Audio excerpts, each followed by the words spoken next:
Hi, folks, and welcome to our latest special episode of Aches and Games. Remember, you can check out our monthly shows where we talk life, gaming, and whatever else comes to mind. Those drop every first Friday of the month.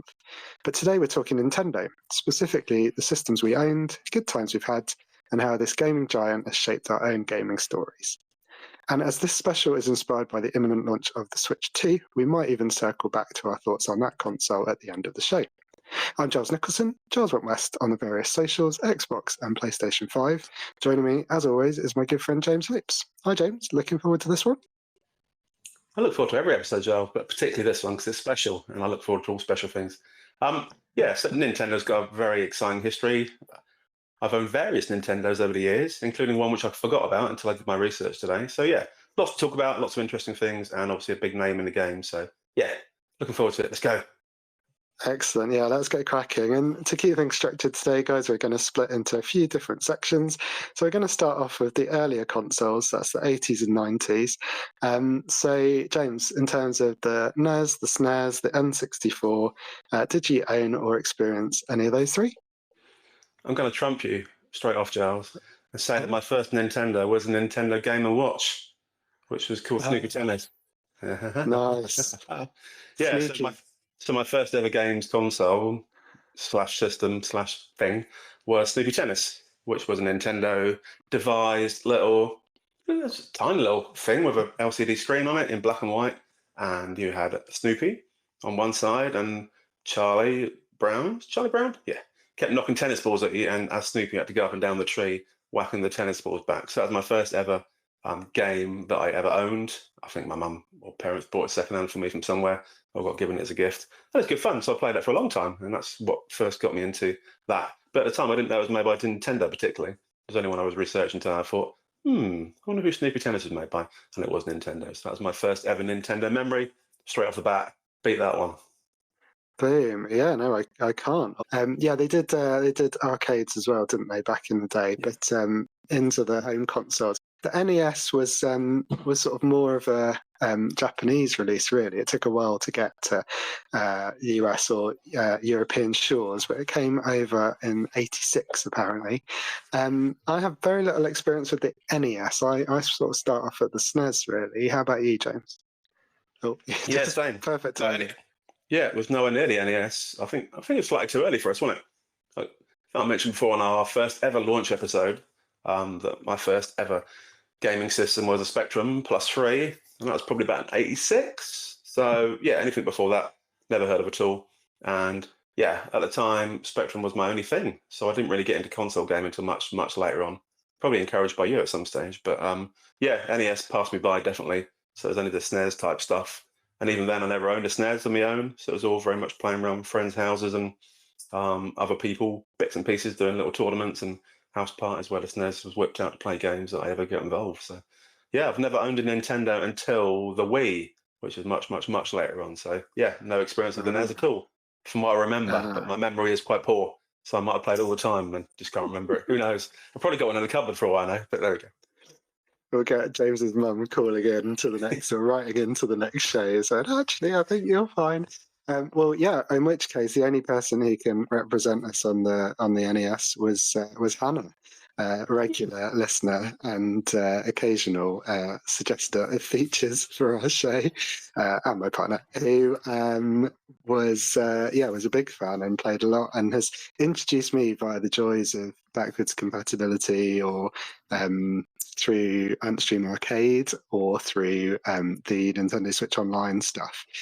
So we've played a few things. So we played Bubble Bobble and Snake Rattle and Roll, which were the NES versions, which were both very fun. So it was fun to revisit some of those originals and get shown the ropes by Hannah.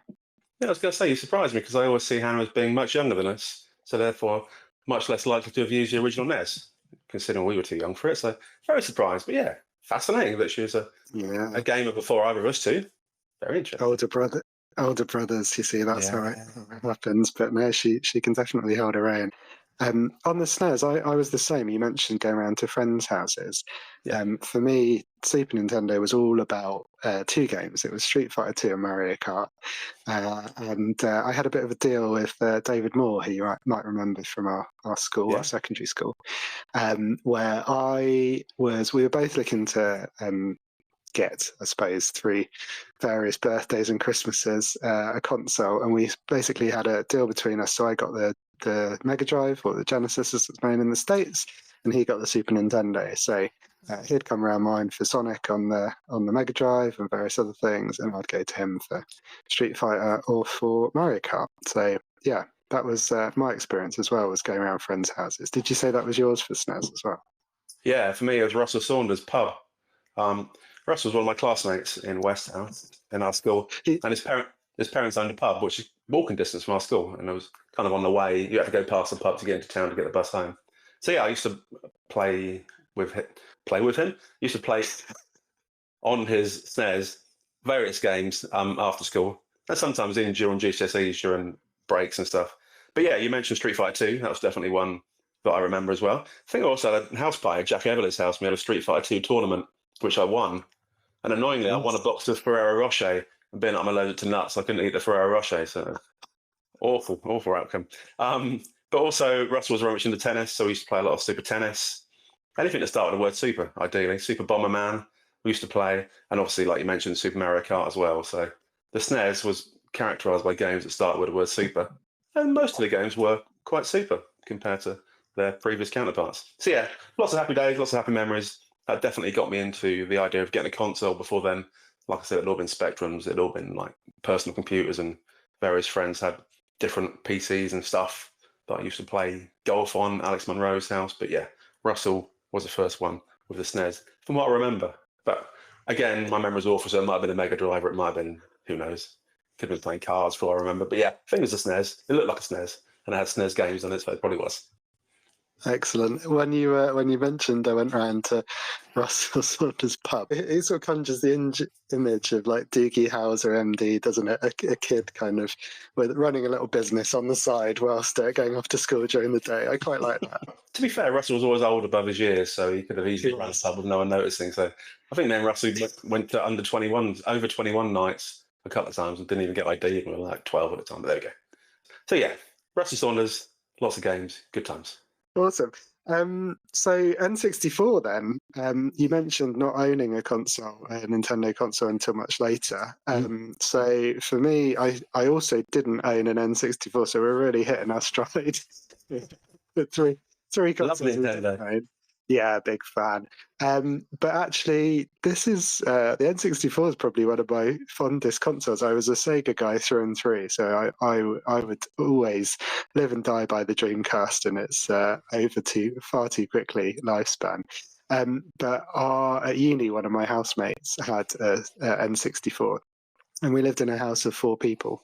So the fact that you could play 4-player anything was absolute like catnip to the 4 of us. Maybe not so good for our studies or for our results. But again, for me, the N64 was a very social console.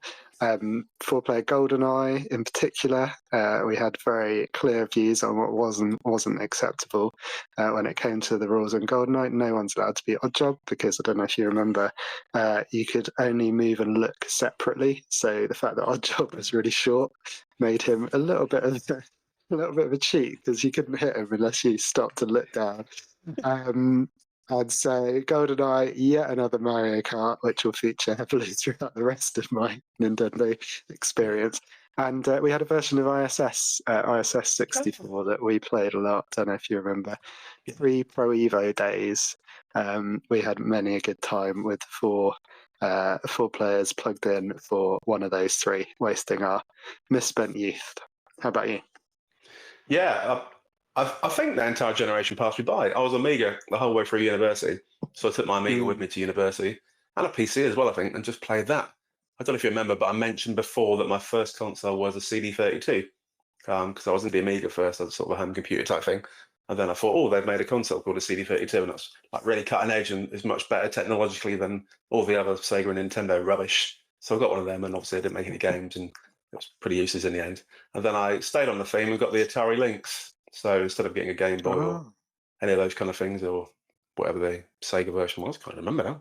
I got the CD32 Gamecube. and the Atari Lynx. So that was my console, my handheld of choice. So completely outside of the zone of normal people, which have always tried to be a bit different.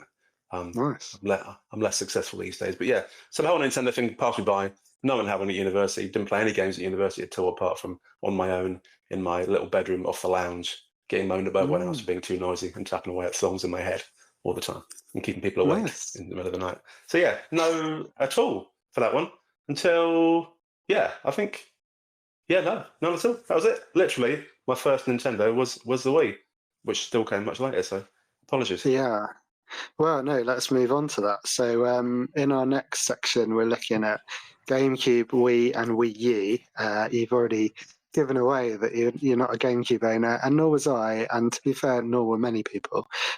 So let's get to the Wii then. Tell us about your experience with the Wii, which came out in December 2006, by the looks of it. So we were quite old by that point already. But much younger than now. So, if you remember, Giles, we lived together for a while, didn't we? A couple of years, whatever it was. I think at the time we had an Xbox 360 and a PlayStation 2, I think, that we used to play on quite regularly. But then you moved off. Sarah, who's my current wife, my only wife, not saying there's going to be another one. Yeah.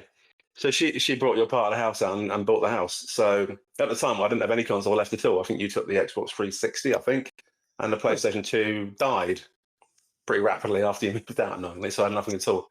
So in the end, we fought for family occasions and for a bit of fun. Too sad. It was.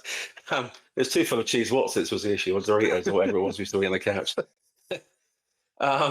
So to fill the console void, me and Sarah bought a Wii between us, which must have been pretty much just after it got launched, I guess. Because me and Sarah got together in 2005, and I think we bought you out in about 2007-ish. So yeah, the Wii was good. Used it for lots of family type stuff. Used it for house parties. Used it for Christmas. So great games on the Wii, as you know, because I'm sure you would have had one at some stage. But it had the cool little handheld thingies, didn't it? The sensor controller, Watsits, and some nunchucks as well. Came out a little while later, so we had the nunchucks as well. We also had them in black to match the other white ones, just to make it look more cool. Because you could have up to four. You could have up to 4 controllers, couldn't you, on the Wii? I believe, from memory. So we had 4 controllers and 4 nunchucks, so you could play every possible type of game. So we spent a lot of time playing Wii Sports and Wii Sports Resort and that kind of stuff. They were good family games. You could play different activities and events against different people. Very, very amateur graphics, obviously, but the whole fun was the participation from lots of people and getting involved and making everyone look a bit silly. There was bowling and all sorts of fun stuff in there, wasn't there? We also had the Wii Fit stuff. So we got the Wii balance board. So we used to measure our weight on that one and do a little exercise and track our stuff on that one. So that was always good fun as well. And desperate to really make the most of it, we also got the bits and pieces. So we got the guitar and we got the drum kit. So we had Rock Band, and we used to I used to always been into drumming, me in my head. Never actually done it in real life, but I've got a good sense of rhythm, I like to think. Not anymore, probably. But we used to play a lot of time doing the Rock Band type stuff and playing different songs and stuff. So I had a great time doing that one, and tried to get Joshua into it a couple of years ago as well during lockdown, and he enjoyed it as well. So those kind of games are always good fun. Lots of special equipment and technology, all about family time and doing stuff together and teamwork and bits and pieces. And it's all quite new because no one else had really done that kind of thing at the time.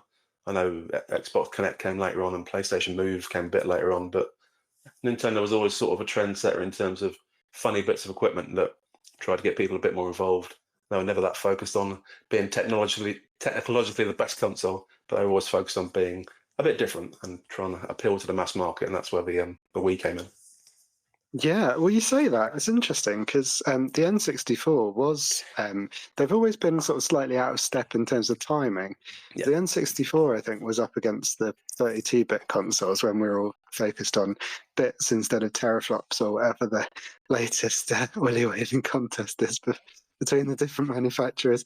And they kind of pivoted to the Wii U almost because they had to, I think, because the Gamecube was such a disaster for them. And I think you're right. Since then, Nintendo's really been sort of known for its innovations, and some working, some not working. You mentioned on the Wii though, getting the family involved. Was that just you guys and Joshua, or did your parents get involved at all? I know mine did, which is quite rare for console gaming. So I just wondered if your folks got involved at all with the Wii. Yeah, that was long before Joshua was born. So yeah, this is back in the day, 2007. So yeah, we used to get Sarah's family around for Christmas and my family, and we all used to make used to get those little avatars, didn't you? It was Mies or whatever they were called. That was always fun to try and create people looking as realistic as possible to your relatives. Good time. And yeah, we used to have little family bowling competitions and different bits and pieces. So my dad used to get involved, my mum and Sarah's sister and mum as well. So yeah, like I said, it really brought the family together, which was nice. And like I said, good for parties as well. So whenever we had a house party with friends, we'd whip out the Wii and have a little go at some game. But I also played on my own as well.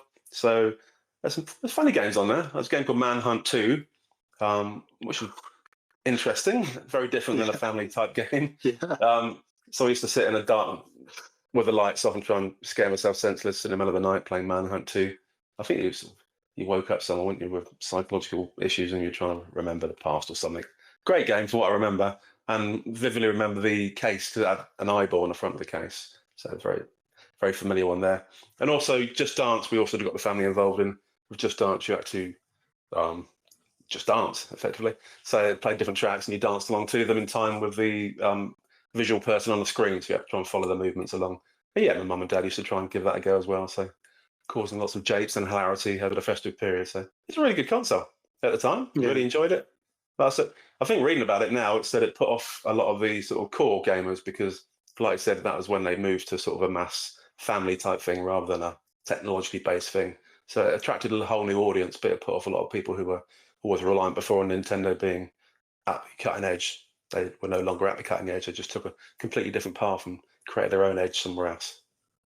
Yeah, I think my parents, after I moved, well, I'd moved out by that point. So, but after I sort of stopped, I guess, taking it round to them, they actually bought one themselves, which is how much they enjoyed Wii Sports and things for, again, for sort of parties. And I think there was some kind of singing or conducting or some kind of random thing on there that they liked as well. So, and my sister, after I'd sort of not had any more use for it, I gave my Wii over to Beth, and she certainly used it for Wii Fit for quite a long time after that. So it shows, when you broaden out the appeal a bit beyond just games, then more people can enjoy it, and it sort of brings everyone together, which is nice, and which is something they've kind of done ever since, really.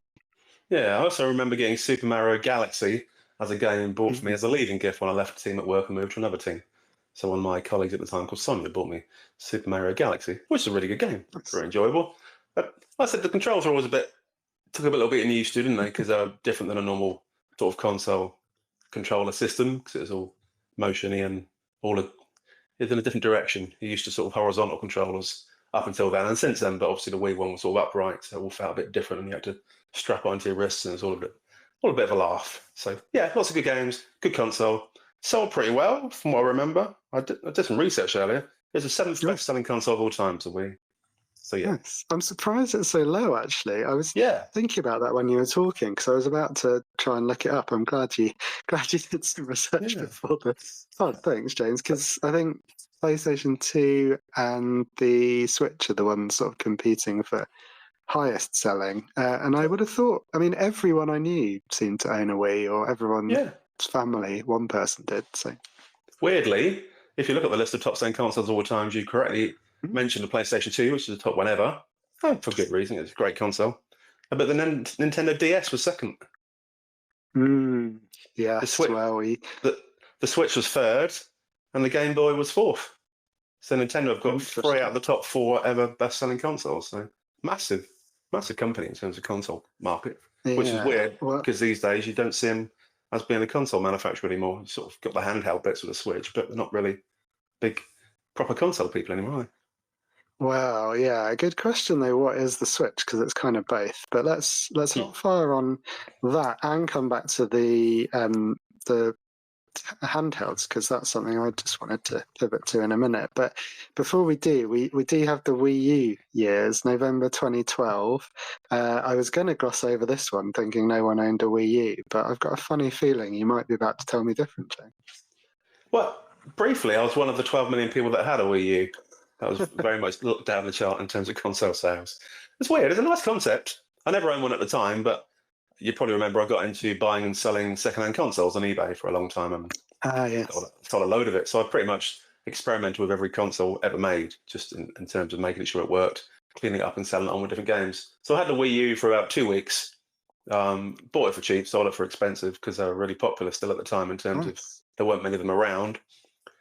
Yeah, but like I said, it's a strange concept. You had like a tablet that you could play games on, like a laptop-sized screen, but then you could also put it onto the main screen. So in some ways, it sort of forebeared the Switch, which is a kind of similar thing. But this one had a really big screen sort of stuck in the middle of the room. And you weren't quite sure. You could use that as a controller or you could use an actual controller. And none of it really worked. There's some innovation to it, but you sort of played it, it didn't quite feel right.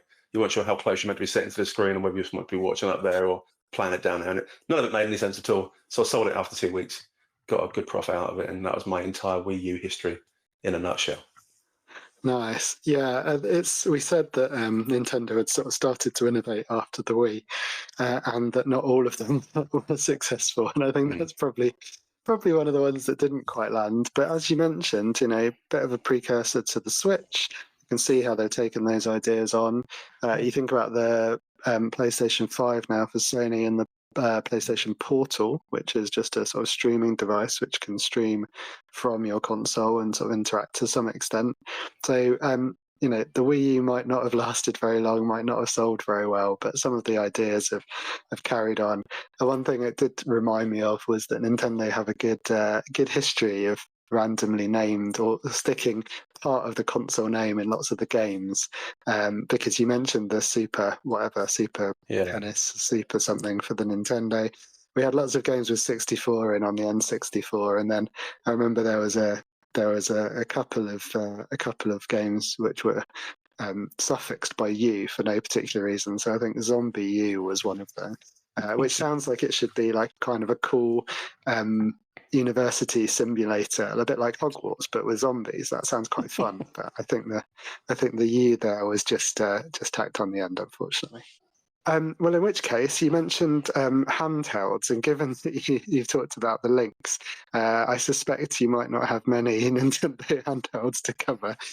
So let's rattle through those, a quick detour before we come back to the Switch, which kind of brings it all together. But did you own any of the Nintendo handhelds, James, or should I go? Technically no, but technically yes.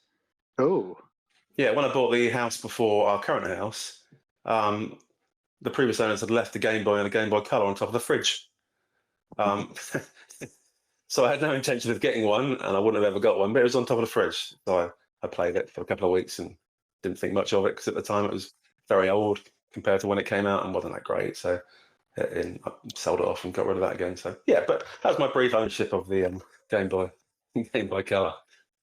I didn't think when we came up with the principle of this episode that we would be finding consoles down the back of the fridge.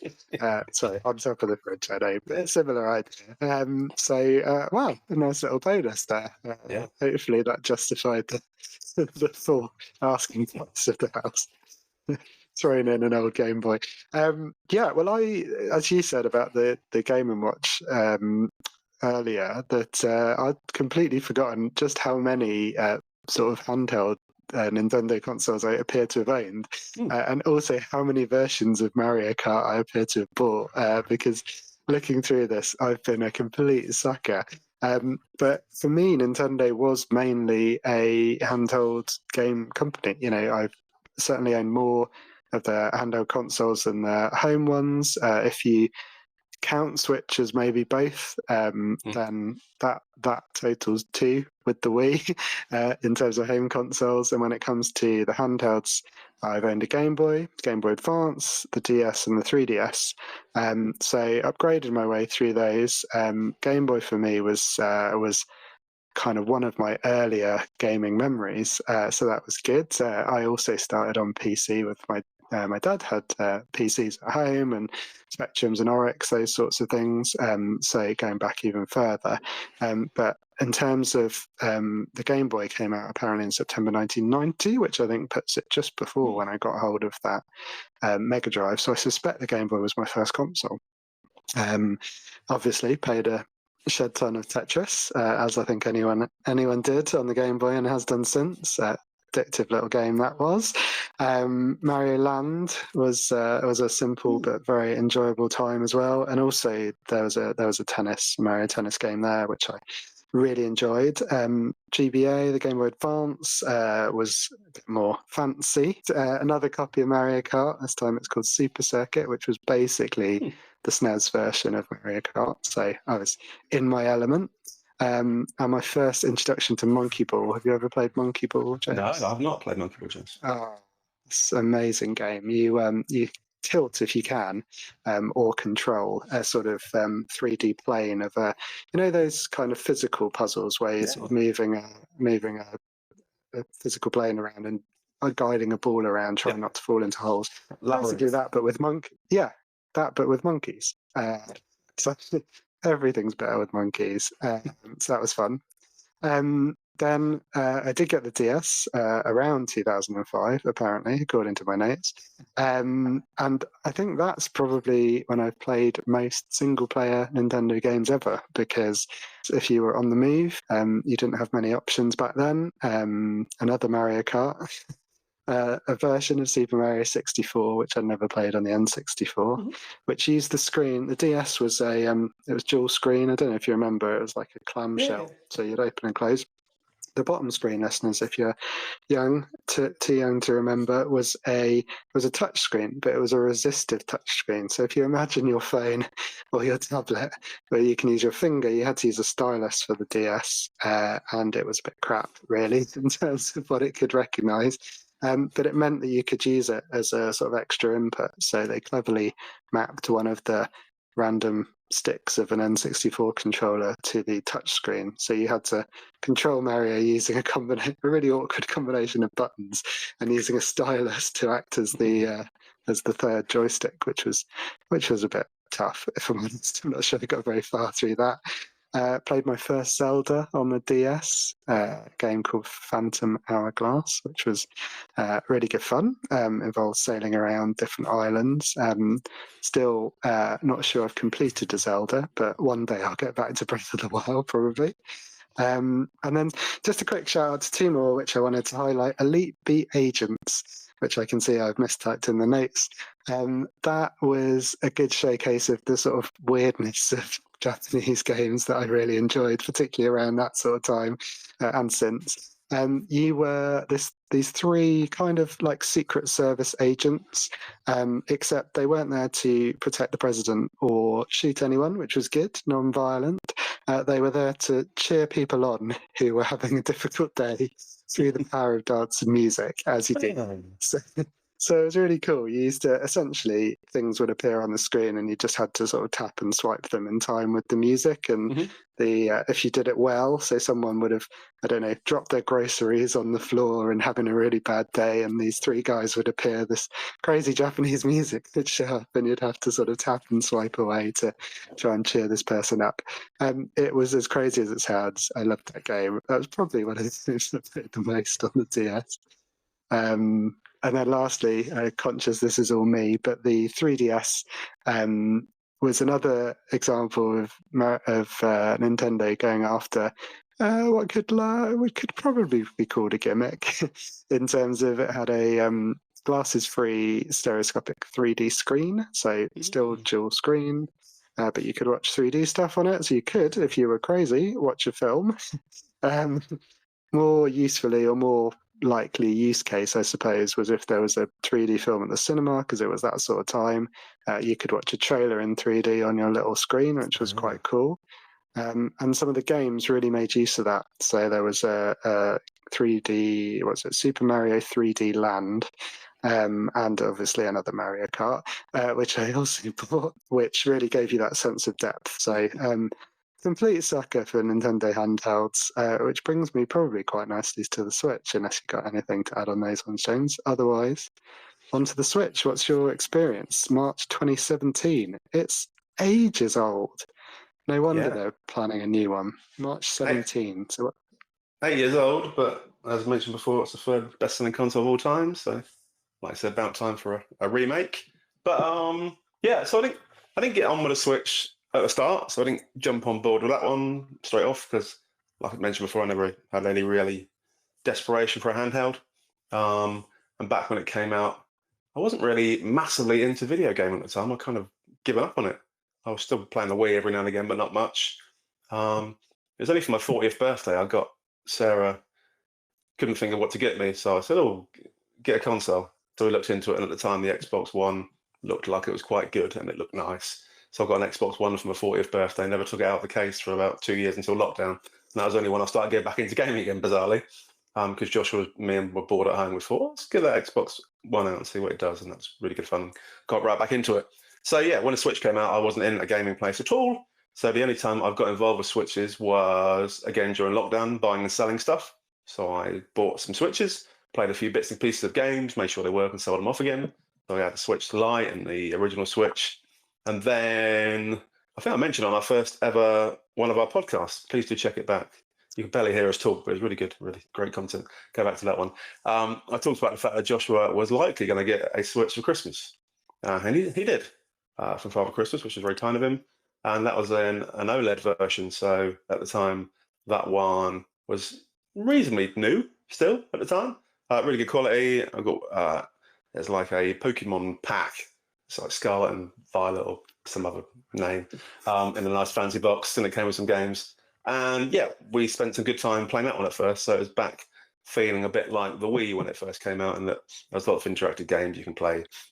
Instead of playing Wii Sports, you could play Switch Sports, and instead of playing Mario Kart on the Wii, you could play Mario Kart on the Switch. It's all very similar. It felt like time hadn't really moved much. Obviously, graphically better, but the games themselves were very similar games to what had come out originally on the Wii. And the whole point of the Switch at the time for me was again to recreate that family vibe with a new, more modern console. So me and Josh played a lot of tennis. I know we played a lot of netball. We played lots of other sports games. Had a good time and got the family involved in that one. And again, when Sarah's family, including a new member, came around for Christmas, they played a lot of time on the Switch. So sort of recreating the olden days, but with a child involved, which was nice. So that was our Switch experience, really. We used it on holidays. We take it on UK holidays, also take it overseas because you can just obviously tether it to a TV and make it. They call it hybrid on Wikipedia, so it's a hybrid console because you can obviously use it in your hand, but also use it on the screen, like you can on the Switch 2, as we talked about last week. It's been quite useful. It's nice just to whip it out when you're running out of things to do for half an hour on a holiday. If the weather's bad or if you're knackered from being at the beach or swimming in the pool for all day, you can just whip out and play a quick half an hour here and there. Play a lot of Sonic stuff, weirdly, on it. Obviously, Nintendo used to be Sega's big rival back in the day, but now you can get all the Sega stuff on the Switch through the e-store. So we buy a lot of cheap games, a lot of things when they come on offer. We've got the Zelda Breath of the Wild on there. Like I said, we've got Mario Kart 8 and the various sports games. It's a good fun. Don't use it as much as I thought we probably would, weirdly, because Josh was still obsessed with his Xbox and I spend most of my time on the PlayStation. But it's there for days out and trips and stuff. And yeah, great console, very popular. Kind of nailed the whole market in terms of the hybrid thing. And top quality games, all the IPs that have been there for 20 years are still running as strong as they were back then, bizarrely. And yeah, good bit of kit. Yeah, that's the thing Nintendo have definitely done well, isn't it? They've somehow kept reinventing all of their sort of franchises, and there are some that have kind of gone a bit quiet. Something like F-Zero or something I can think of was a really strong series for them, which hasn't had an entry for a while. But they're really good at bringing things back, really good at coming up with new ideas. You mentioned Mario Galaxy and a Mario Odyssey on the Switch. That's the first long sort of Mario game that I'd completed and really enjoyed it. Always new, always something new, always innovative. Wonder if Astrobot maybe has sort of started encroaching on some of the sort of Nintendo IP there, because Astrobot is such a great and sort of creative game in terms of different ways of doing a level. But yeah, it's funny you mentioned the social nature with the Joy-Cons, being able to take them off and sort of pass them to someone. It's sort of Yeah. ready-made multiplayer. It's great for me. I've ended up playing quite a lot of Fortnite on it, only because not for myself, but whenever I've been visiting visiting sort of relatives or Hannah's family as well.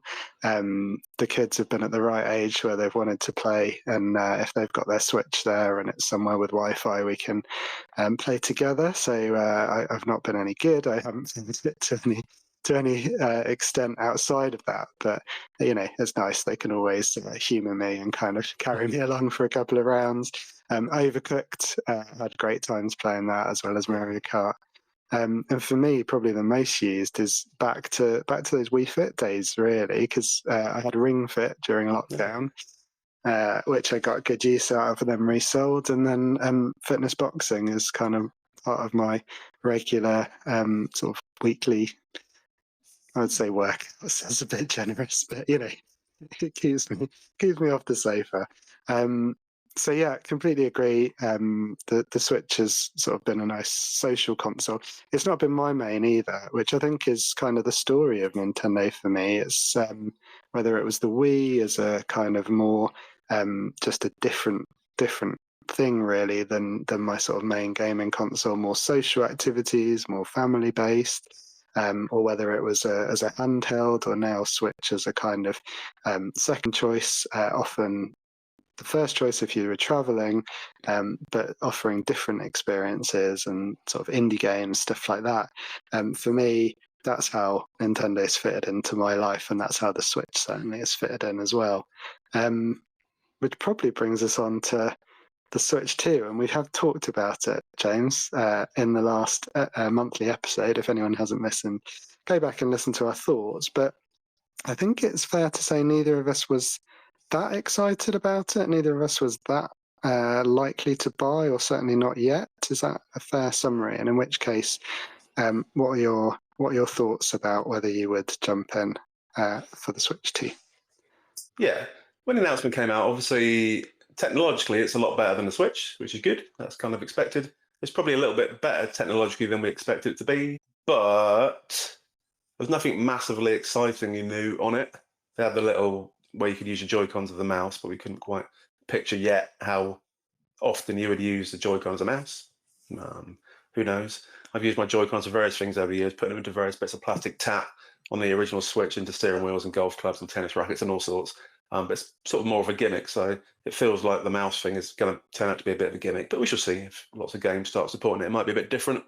So yeah, it's sort of it's not a revolution, it's more of an evolution from the original Switch, I think. So it didn't massively excite me. We mentioned that some of the third-party games that you wouldn't expect to see on the original Switch are going to be on the new one, like Cyberpunk and other bits and pieces that are way beyond the technological capabilities of the original Switch. So that's nice for some people. But being that the Switch is currently my fourth choice after the PlayStation, the Xbox, the PC, and then the Switch is somewhere right at the bottom, it's not going to jump up that one, because obviously the PlayStation 5 and the Xbox Series X are both technology still much more advanced than the new Switch when it comes out. The games are going to be exactly the same, apart from the obviously Nintendo-owned exclusive type stuff, which have never massively excited me anyway. Mario Kart looks fun, but again, it's just a sort of an evolution on the other 8 Mario Karts we played over the years.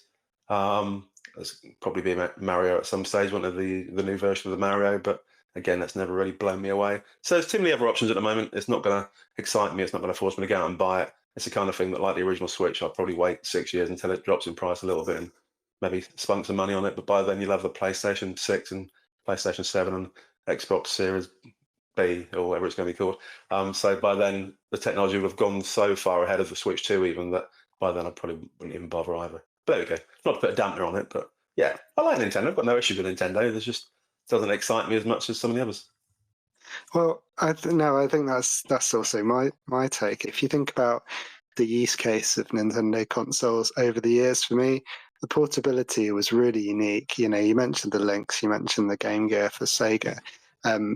neither of those was really competition, and they didn't last very long, both in terms of their battery life, which was appalling. Don't know if you remember your Links, you probably got about an hour out of it before you had to switch, put in like 8 new massive double D batteries, or whatever they were called, Ds, I think. And so it didn't last very long.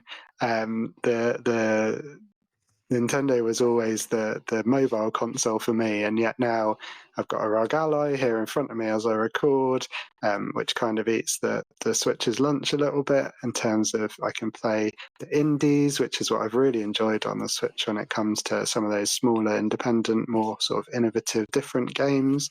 I've got a MetaQuest 3, so innovation, some of the VR innovation has really got me excited again in a way that Nintendo used to, with their sort of crazy ideas, which just felt like something completely new. I don't feel I'm getting that from the Switch 2. And then, like you said, Mario Kart's a draw, but I've bought it so many times in the past.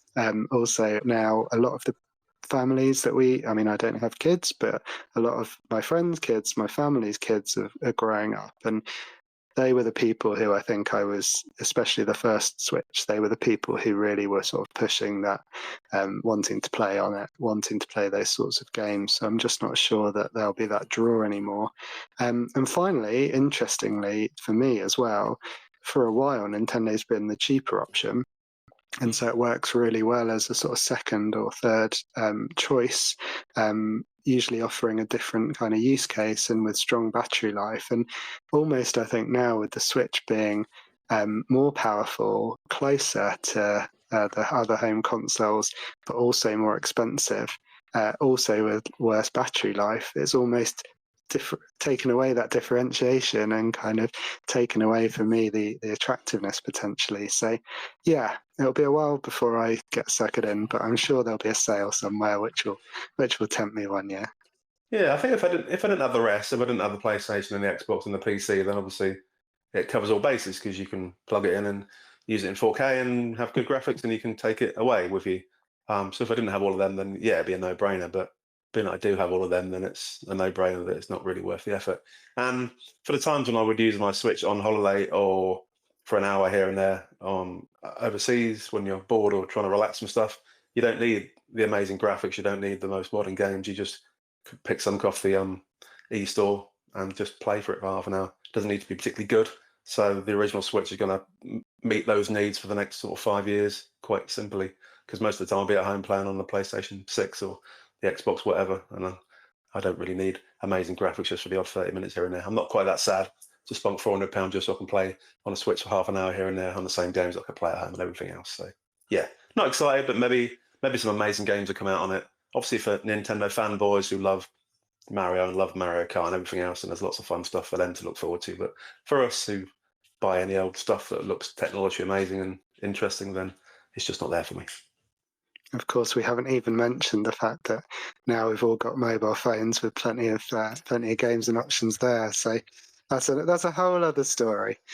Excellent. Well, there you have it, folks. That's our experience throughout the years of the various Nintendo consoles. You can see that we're probably not the biggest customer when it comes to buying the consoles, but we've played on most of them. We've certainly got the miles in, so we can go back to the very early days and take you all the way through multi-generational stories, really, including our parents and children and our experience with those consoles. So we hope you enjoyed this special episode, and if you're new to us or haven't already, please remember to like and subscribe to the podcast. We do really appreciate that. You get all these specials and our monthly episodes as soon as they're available. Please remember to try and give us a 5-star review as well. That really helps. And get in touch on our various socials. We're on Threads, we're on Blue Sky, we're on TikTok, we're on everything you can imagine, even X. Or we're at Aches and Games. On our Facebook page is Aches and Games, or by emailing achesandgamespod@gmail.com. I nearly forgot the usual outro there. That's terrible. I'm Giles Nixon. Giles went west on most things. How about you, James? Yeah, James Snipes changed by 1978 on most things, and you have to laugh on social media. I enjoyed tonight's special because it's a nice chance to look back at memories and remember the olden days when I had hair and optimism and youth on my side. So it's always good. I think video games and consoles generally give you a lot of fun times. I get a bad press sometimes in that they assume they're sort of losers sitting in the basement playing on their own and showing abuse to strangers. But they can bring people together. They can bring families together to do fun stuff. You make a lot of friends out of it and have a lot of fun times. So a lot of my good memories over the years are sort of playing games with you, playing games with other friends, and playing games with the family. So that's it from me. Nice to speak to you all and nice to talk about some nice memories.